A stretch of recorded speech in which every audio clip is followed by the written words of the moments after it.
पैशांच्या व्यवहारातून जीवघेणा हल्ला, हॉटेल व्यावसायिकाचा मृत्यू। पन्हाळा तालुक्यातील कोडोली येथे पैशांच्या व्यवहारातून हॉटेल व्यावसायिकाचा खून झाल्याची धक्कादायक घटना घडली आहे। या घटनेमुळे परिसरात मोठी खळबळ उडाली आहे।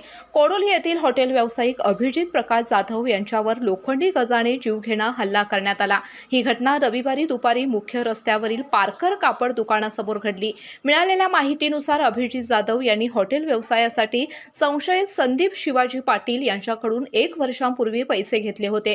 याच पैशांच्या व्यवहारातून दोघांमध्ये वाद सुरू होता। रविवारी दुपारी 3च्या सुमारास दोघांमध्ये जोरदार बाचाबाची झाली। काही वेळाने संशयिताने अभिजित जाधव यांना पुन्हा बोलावून घेत लोखंडी गजाने त्यांच्या डोक्यावर वार केला।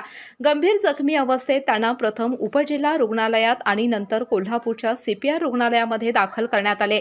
मात्र उपचार सुरू असतानाच त्यांचा मृत्यू झाला। या घटनेनंतर परिसरात तणावाचं वातावरण निर्माण झालं असून नातेवाईकांनी CPR रुग्णालयाबाहेर मोठी गर्दी केली होती। दरम्यान कोडोली पोलिसांनी संशयित आरोपी संदीप शिवाजी पाटील याला ताब्यात घेतले असून पुढील तपास प्रभारी अधिकारी चेतन मसुटके करत